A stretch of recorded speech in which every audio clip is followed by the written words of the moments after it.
नमस्कार मित्रों, स्वागत है आपका हमारे YouTube चैनल स्टडी वायर में। इस वीडियो में हम बात करने वाले हैं बाल विकास एवं शिक्षा शास्त्र का प्रैक्टिस सेट नंबर 6।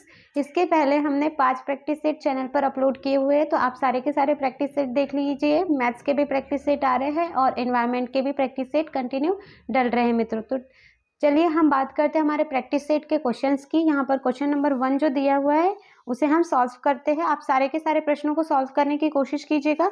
तो ये है, विकास के किस अवस्था को गेइंग एज कहा जाता है। ठीक है, समूह आयु किसे कहते हैं, गेइंग एज किसे कहते हैं, विकास की किस अवस्था को गेइंग एज कहा जाता है। ऑप्शन नंबर ए बाल्यावस्था, ऑप्शन नंबर बी प्रौढ़ावस्था, ऑप्शन नंबर सी शैशवावस्था, ऑप्शन नंबर डी किशोरावस्था। तो मित्रों यहाँ पर हो जाएगा हमारा आंसर ऑप्शन नंबर ए।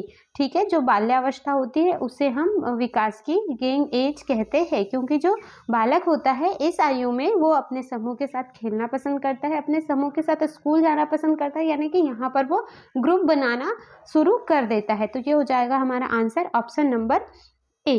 ठीक है, और ये दिया हुआ है हमारा प्रश्न नंबर 2, निम्नलिखित में से कौन सा किसी बच्चे के सामाजिक विकास को प्रभावित करने वाला व्यक्तिगत कारक नहीं है। तो सबसे पहले तो हम देख लेते हैं कि इसमें व्यक्तिगत कारक कौन कौन से हैं। बुद्धि भी व्यक्तिगत कारक है, संवेग भी व्यक्तिगत कारक है और स्वास्थ्य भी व्यक्तिगत कारक है। ठीक है, तो अगर हम बात करें कि सामाजिक विकास को प्रभावित करने वाला व्यक्तिगत कारक नहीं है, तो मित्रों मित्र मंडली यानी कि जो हमारा फ्रेंड सर्कल होता है वो किसी भी प्रकार का सामाजिक विकास करने के लिए हमारा व्यक्तिगत कारक नहीं होता है। ठीक है, तो ये हो जाएगा हमारा आंसर ऑप्शन नंबर ए। और ये है प्रश्न नंबर 3, निम्न में से कौन सा शारीरिक विकास का एक प्रमुख नियम है। ठीक है, निम्न में से कौन सा शारीरिक विकास का एक प्रमुख नियम है। मानसिक विकास से भिन्नता का नियम, अनियमित विकास का नियम, द्रुतगामी विकास का नियम और कल्पना एवं संवेग के विकास के संबंध का नियम। तो मित्रों यहाँ पर हो जाएगा हमारा अनियमित विकास का नियम, यानी कि सभी में जो विकास होता है वो अलग अलग होता है। किसी भी प्रकार का, जैसे अगर हम कहें कि 2 व्यक्तियों का विकास जो है वो बिल्कुल समान है, तो ऐसा नहीं है, यानी कि अनियमित विकास का नियम यहाँ पर हमारा आंसर हो जाएगा ऑप्शन नंबर बी। और ये है हमारा अगला प्रश्न नंबर 4, विद्यार्थियों के अच्छे मानसिक स्वास्थ्य को बनाए रखने के लिए क्या महत्वपूर्ण नहीं है। ठीक है, विद्यार्थियों के अच्छे मानसिक स्वास्थ्य को बनाए रखने के लिए हमें इन चारों फैक्टर में से ऐसा देखना है कि क्या महत्वपूर्ण नहीं है।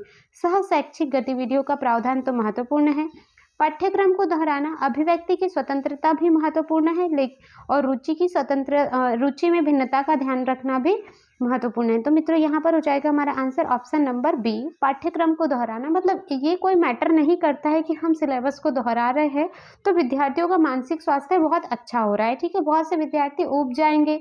ठीक है, तो ये हो जाएगा हमारा आंसर ऑप्शन नंबर बी। और ये दिया हुआ है हमारा अगला प्रश्न नंबर 5, वंशानुक्रम तथा वातावरण के संबंध का व्यक्ति की वृद्धि पर प्रभाव निम्न में से किस एक के अनुसार होता है। ठीक है, वंशानुक्रम तथा वातावरण के संबंध का व्यक्ति की वृद्धि पर प्रभाव निम्न में से किस एक के अनुसार होता है। ऑप्शन नंबर ए वंशानुक्रम व्यक्ति को प्रभावित करता है, ऑप्शन नंबर बी वातावरण व्यक्ति को प्रभावित करता है, ऑप्शन नंबर सी वंशानुक्रम प्लस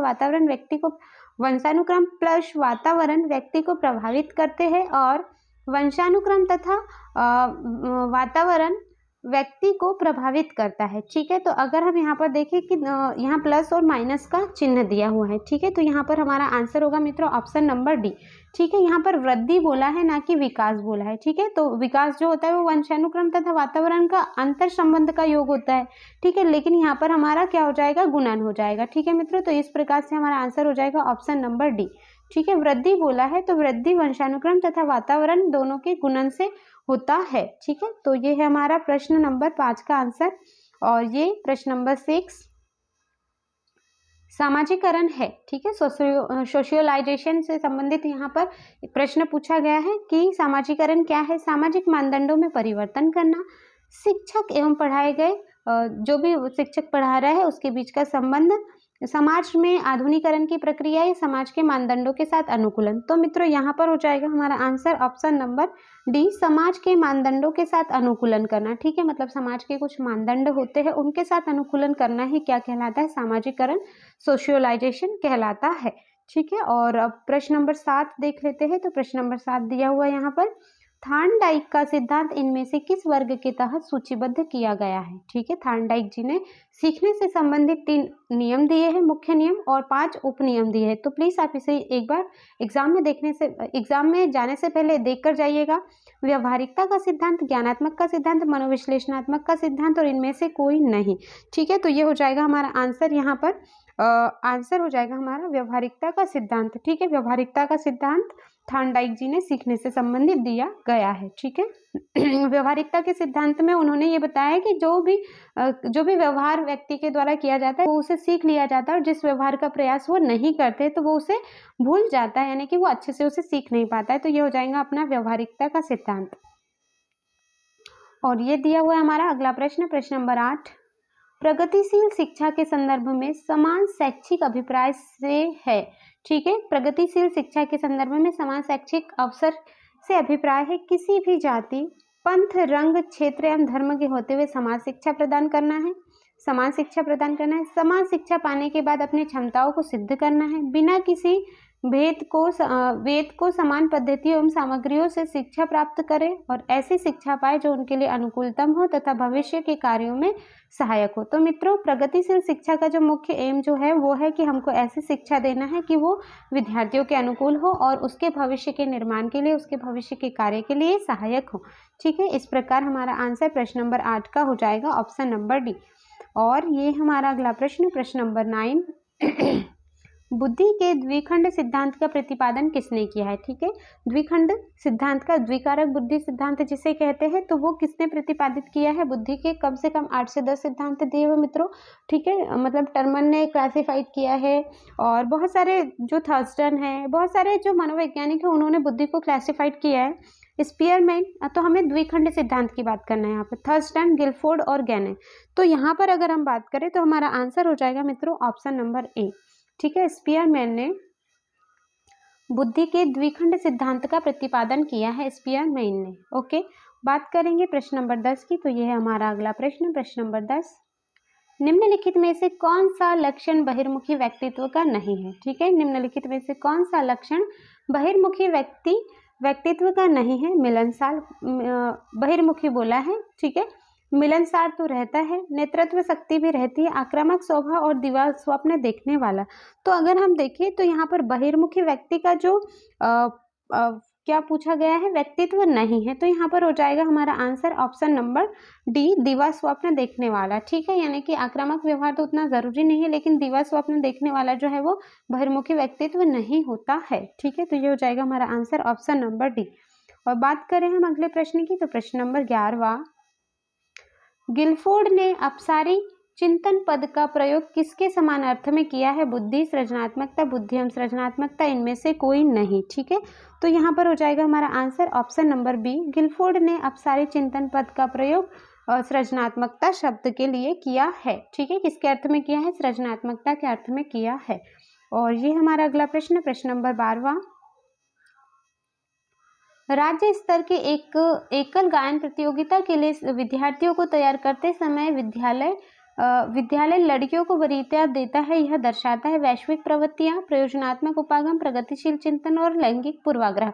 तो देखिए, अगर हम नेशनल लेवल पर, यानी कि जो स्टेट लेवल की बात की गई है, तो स्टेट लेवल पर जो सिंगल सिंगर एकल गायन प्रतियोगिता जो है, परफॉर्मेंस जो है, तो उसमें हम लड़कियों को क्या दे रहे हैं? प्राथमिकता दे रहे हैं कि गर्ल्स ही इसमें पार्टिसिपेट करेंगे, या गर्ल्स को हम प्राथमिकता दे रहे हैं। तो इसका क्या कारण है? ये क्या दर्शा रहा है? तो ये दर्शा रहा है लैंगिक पूर्वाग्रह, क्योंकि जरूरी नहीं है कि गर्ल्स ही अच्छा गाती है या बॉयज अच्छा नहीं गाते हैं। तो ये एक प्रकार का लैंगिक पूर्वाग्रह दर्शा रहा है। ठीक है, और इस प्रकार से है हमारा अगला प्रश्न, प्रश्न नंबर 13।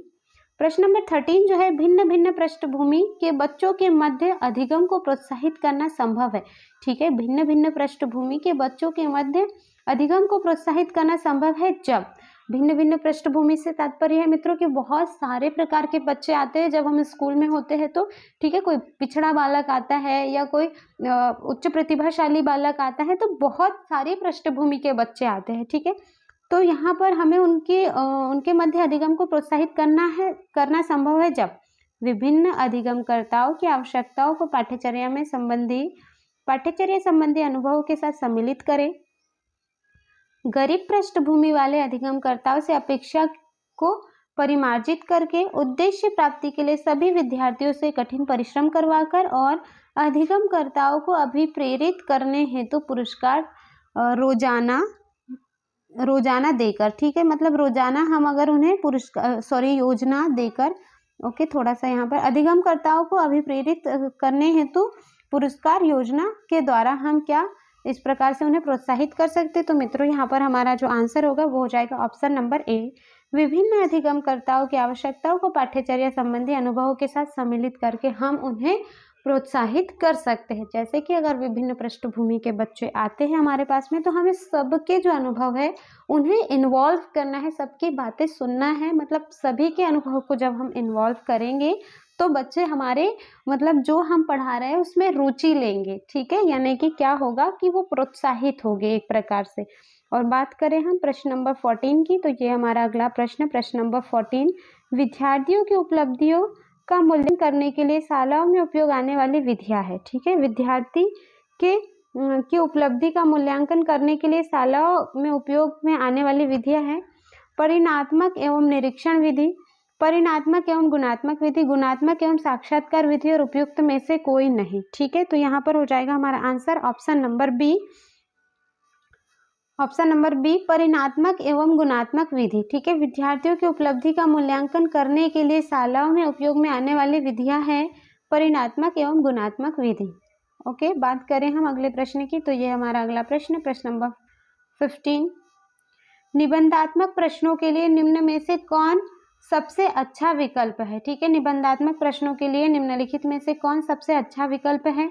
न्यूटन की गति के नियम की चर्चा करना, निबंधात्मक प्रश्न के लिए बोला है हमें न्यूटन की गति के तीनों नियम की व्याख्या करना, न्यूटन की गति के नियम क्या है और न्यूटन की गति के नियम पर एक लेख लिखना, ठीक है। तो मित्रों यहाँ पर जो निबंधात्मक है, तो हमें एक लेख अगर हम लिखते हैं न्यूटन की गति के नियम पर, तो वो एक प्रकार का निबंधात्मक प्रश्न हो जाएगा यहाँ पर, ठीक है। और ये हमारा अगला प्रश्न नंबर 16, ठीक है, राष्ट्रीय दृष्टिबधितार्थ संस्थान, ठीक है, राष्ट्रीय दृष्टिबधितार्थ NIVH संस्थान स्थित है शिमला में, कोलकाता में, देहरादून में, दिल्ली में। तो मित्रों यहाँ पर जो होगा हमारा आंसर ऑप्शन नंबर सी हो जाएगा, देहरादून में, ठीक है। राष्ट्रीय दृष्टिबधितार्थ संस्थान जो है वो देहरादून में स्थित है। ओके, बात करें हम अगले प्रश्न की, तो ये हमारा अगला प्रश्न नंबर 17, अधिगम निर्योग्यताओं वाले बालकों में प्रक्रमण संबंधित निम्न में से किस प्रकार की कमी पाई जाती है। अधिगम निर्योग्यता यानी कि जो सीखने में उतने अच्छे से वो, यानी कि अधिगम अक्षमता जो होती है उनमें किस प्रकार की प्रक्रमण संबंधी किस प्रकार की कमी पाई जाती है। संख्या संबंधी सूचनाओं को याद करने में समय एवं दिशा की कम समझ, प्रायः अत्यधिक सक्रिय व्यवहार रहता है, मांसपेशियों पर कम नियंत्रण रहता है या कम मानसिक सक्रियता होती है। तो यहाँ पर अगर हम देखें तो हमारा आंसर हो जाएगा मित्रों ऑप्शन नंबर ए, संख्या संबंधी जो सूचनाओं को याद करते हैं, समय दिशा की मतलब कम समझ उनमें होती है, इसलिए वो मतलब उनके अंतर्गत क्या होगा, अधिगम निर्योग्यता होगी अगर उनमें इस चीज की कमी है तो, ठीक है, इस प्रकार से। और ये हमारा अगला प्रश्न नंबर 18, प्रतिभाशाली बालक वह है जो अपने उत्पादन की मात्रा, दर तथा गुणवत्ता में विशिष्ट होता है, यह कथन दिया गया है, ठीक है। टर्मन एवं ओडन के द्वारा, कैरल एवं मॉर्टिन्स के द्वारा और RW टेलर के द्वारा, और इनमें से कोई नहीं, ठीक है। तो प्रतिभाशाली बालक वह है जो अपने उत्पादन की मात्रा, दर तथा गुणवत्ता में विशिष्ट होता है, ठीक है। तो ये कथन जो है वो किसके द्वारा दिया गया है, तो ये दिया हुआ है RW टेलर के द्वारा, ठीक है, RW टेलर के द्वारा ये कथन दिया गया है। और इस प्रकार से बात करें हम अगला प्रश्न नंबर 19, नैदानिक परीक्षा का मुख्य उद्देश्य है। नैदानिक परीक्षा का मुख्य उद्देश्य कक्षा में प्रदर्शन के दौरान सामान्यतः कमजोर क्षेत्र में चिन्हित करना, उपचारात्मक कार्यक्रम की विशेष प्रकृति की आवश्यकता, अकादमिक कठिनाइयों के कारणों का पता चलना और छात्र की कठिनाइयों की विशेष प्रकृति को जानना। नैदानिक परीक्षा का मुख्य उद्देश्य क्या है ये हमें बताना है। तो मित्रों यहाँ पर हो जाएगा हमारा आंसर ऑप्शन नंबर सी, ठीक है, अकादमिक कठिनाइयों का पता लगाना, यानी नैदानिक परीक्षा जो होती है, नैदानिक परीक्षा जो होती है यानी जैसे कोई बच्चों को किसी किसी भी टॉपिक को या किसी भी चीज़ को सीखने में प्रॉब्लम आ रही है तो उसका निदान हमको करना है, ठीक है। तो उसके निदान के संबंध में परीक्षा अगर जो हो रही है तो उसका क्या मुख्य उद्देश्य होगा कि हम एकेडमिक जो प्रॉब्लम्स होती है उनके कारणों का पता लगाना ही हमारी नैदानिक परीक्षा का उद्देश्य होता है, ठीक है। और ये है हमारा अगला प्रश्न, प्रश्न नंबर 20। छात्रों में चोरी करने की आदत को कैसे दूर किया जा सकता है? बालकों को पारितोषिक देकर, उदाहरण देकर, प्रताड़ना देकर, सजा देकर।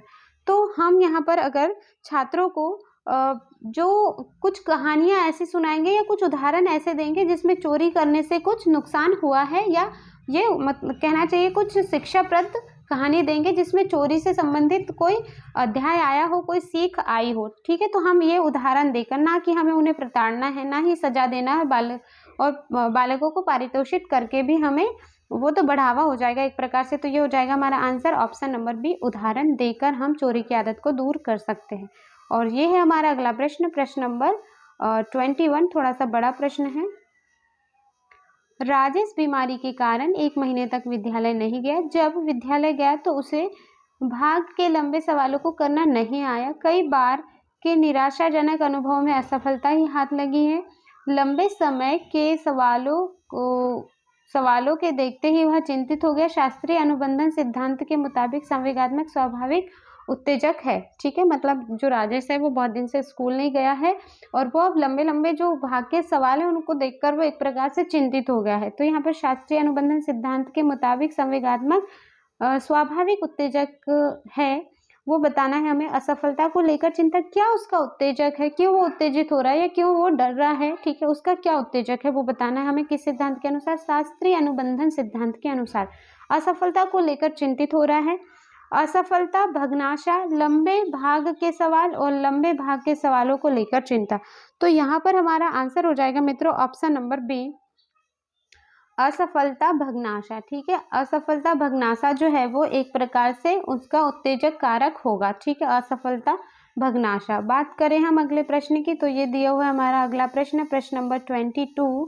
प्रश्न नंबर 22 में जो दिया हुआ है, मूल्यांकन प्रक्रिया के 3 महत्वपूर्ण बिंदु है, ठीक है।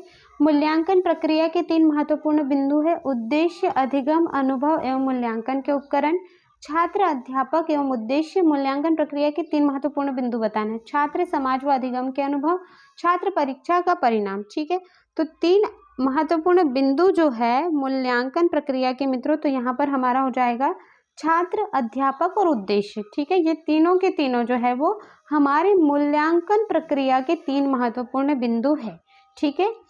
और देखिए यहाँ पर उद्देश्य, अधिगम और अनुभव, मूल्यांकन के उपकरण, ये उतना ज़्यादा मतलब उपकरण उतने ज़्यादा मायने नहीं रखते, लेकिन हम ये देखें कि छात्र, अध्यापक और उद्देश्य, ठीक है। छात्र, अध्यापक और उद्देश्य यानी कि जो बच्चा है वो अध्यापक और क्या क्या उद्देश्य रहे हमारे मूल्यांकन के, ठीक है। तो ये हो जाएगा हमारा आंसर ऑप्शन नंबर बी।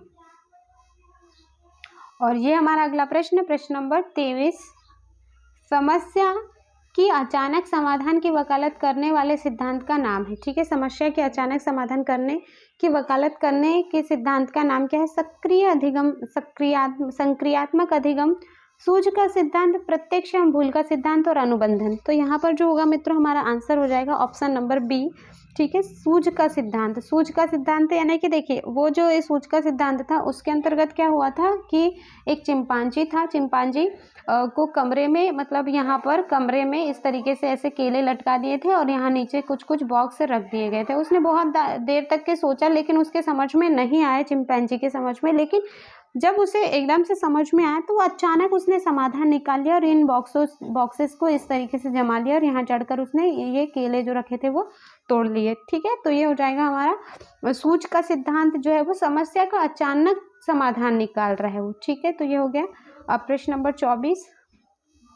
प्रश्न नंबर 24 जो है, आप कक्षा का अवधान केंद्रित कर सकते हैं, ठीक है, उच्च स्वर में बोलकर, श्यामपट्ट पर लिखकर, चित्र बनाकर, उद्दीपन परिवर्तन द्वारा, ठीक है। अगर हमें कक्षा का अवधान केंद्रित हमारे तरफ करना है, इंटेंशन जो है वो हमारे तरफ करना है, तो हम क्या करेंगे ऐसा, ठीक है। तो हमारा आंसर हो जाएगा मित्रों ऑप्शन नंबर डी, उद्दीपन परिवर्तन करके, ठीक है। मतलब ऐसा कोई उद्दीपन दे, हम ऐसा कोई बोले, यानी बहुत जोर से अगर बोलेंगे, श्यामपट्ट पर लिखकर भी नहीं, चित्र बनाकर भी नहीं, उच्च स्वर में बोलकर भी नहीं, परंतु अगर हम उद्दीपन परिवर्तन करेंगे तो हमारा आंसर क्या हो जाएगा, यही ऑप्शन नंबर डी। कक्षा में अपना अवधान केंद्रित हम कर पाएंगे। ठीक है, और यह है प्रश्न नंबर 25। बच्चों के दूरगामी उपलब्धि में वृद्धि करने का सबसे सुनिश्चित तरीका है पुरस्कार द्वारा उन्हें अभिप्रेरित करना, अध्ययन हेतु सुविधाएं उपलब्ध कराना, वयस्कों द्वारा संवेगात्मक सहयोग और ट्यूशन उपचारात्मक शिक्षण। तो मित्रों यहाँ पर हो जाएगा हमारा आंसर ऑप्शन नंबर सी, वयस्कों द्वारा संवेगात्मक सहयोग। ठीक है, वयस्कों द्वारा संवेगात्मक सहयोग, ऑप्शन नंबर सी। ठीक है, बच्चों की दूरगामी उपलब्धि की वृद्धि करने हेतु सबसे सुनिश्चित तरीका है वयस्कों द्वारा संवेगात्मक सहयोग। प्रश्न नंबर 26। विद्यालय के बच्चों में निम्न अभिप्रेरणा इसके कारण होती है। विद्यालय के बच्चों में निम्न अभिप्रेरणा किसके कारण होती है? ठीक है, अध्यापकों के निम्न संप्रेषण की क्षमता पर, पाठ्यचर्या की कठिनाई के स्तर पर, विद्यार्थियों के अनुशासन एवं प्रयासों की कमी पर और अभिभावकों के द्वारा अध्ययन प्रोत्साहन न किया जाना। ठीक है मित्रों, तो यहाँ पर हो जाएगा हमारा आंसर ऑप्शन नंबर ए, अध्यापकों की निम्न संप्रेषण क्षमता के कारण विद्यार्थियों में क्या होता है, अभिप्रेरणा, मतलब निम्न अभिप्रेरणा का कारण होता है। यानी कि बिल्कुल सही बात है कि अगर जो शिक्षक है वो निम्न संप्रेषण करेगा, बहुत कम बातचीत करेगा या बच्चों के साथ ज़्यादा घुलेगा मिलेगा नहीं, तो बच्चों के अंदर निम्न अभिप्रेरणा आएगी ही आएगी। ठीक है, और प्रश्न नंबर 27 ये दिया हुआ है यहाँ पर, एक शिक्षक को साधन संपन्न होना चाहिए, इसका क्या अर्थ है? ठीक है, एक शिक्षक जो है, एक अच्छा शिक्षक है, उसे साधन संपन्न होना चाहिए ऐसा कहा जाता है। तो इसका क्या अभिप्राय है? उसके पास पर्याप्त धन संपत्ति होना चाहिए? ठीक है, बिल्कुल भी नहीं। उसके उच्च अधिकारियों के साथ संपर्क होना चाहिए? बिल्कुल भी नहीं। उसे अपने विद्यार्थियों की समस्याओं को हल करने के लिए पर्याप्त ज्ञान होना चाहिए और विद्यार्थियों के बीच अच्छी प्रतिष्ठा होनी चाहिए। ठीक है मित्रों, तो यहाँ पर ये तीनों जो ऑप्शन है ये उतने ज़्यादा मतलब इफेक्टिव नहीं है। यही हमारा क्या हो जाएगा, हमारा आंसर हो जाएगा कि एक अच्छा जो शिक्षक है उसके पास अपने विद्यार्थियों की समस्याओं को हल करने के लिए पर्याप्त ज्ञान होना है। और इस प्रकार से हमारा अगला प्रश्न है प्रश्न नंबर 28। एक छात्र को मार्गदर्शन देने के लिए एक अध्यापक को जानना आवश्यक है। ठीक है, एक छात्र को मार्गदर्शन देने के लिए एक अध्यापक को जानना आवश्यक है। अधिगम की कठिनाई को, उसके व्यक्तित्व को, उसके घर के वातावरण को, उपरोक्त सभी को। ठीक है, मतलब एक छात्र को मार्गदर्शन देने के लिए अगर हम अध्यापक है तो हमको क्या जानना सबसे ज़्यादा आवश्यक है? तो यहाँ पर हो जाएगा उपरोक्त सभी। हमें बच्चे का जो कठिनाई का स्तर है वो भी पता होना चाहिए, उसका व्यक्तित्व कैसा है वो भी पता होना चाहिए, उसके घर का वातावरण कैसा है वो भी पता होना चाहिए। ठीक है, तो ये हो जाएगा हमारा आंसर ऑप्शन नंबर डी, उपरोक्त सभी। और प्रश्न नंबर 29, निम्नलिखित में से कौन सी अभिवृत्ति की विशेषता नहीं है? ठीक है, निम्नलिखित में से कौन सी अभिवृत्ति की विशेषता नहीं है? यह प्रेरणात्मक होती है, यह हमारे व्यवहार का आधार होती है, यह अस्थायी होती है, यह सीखी जाती है। ठीक है, तो निम्नलिखित में से कौन सी अभिवृत्ति की विशेषता नहीं है? तो हमारा आंसर हो जाएगा मित्रों, यह हो जाएगा ऑप्शन नंबर सी। अभिवृत्ति जो होती है, एटीट्यूड जो होता है वो अस्थायी होता है, मतलब ज़रूर मतलब कहे कि सिचुएशन के अकॉर्डिंग हमारी अभिवृत्ति चेंज होती है। नेगेटिव सिचुएशन है तो हम बहुत ज़्यादा नेगेटिव सोचने लगते हैं, और अगर अच्छा मतलब भयमुक्त वातावरण है तो हम सारी चीज़ें पॉजिटिव सोचने लगते हैं। तो ये हो गया हमारा आंसर ऑप्शन नंबर सी। और ये हमारे सेशन का लास्ट क्वेश्चन,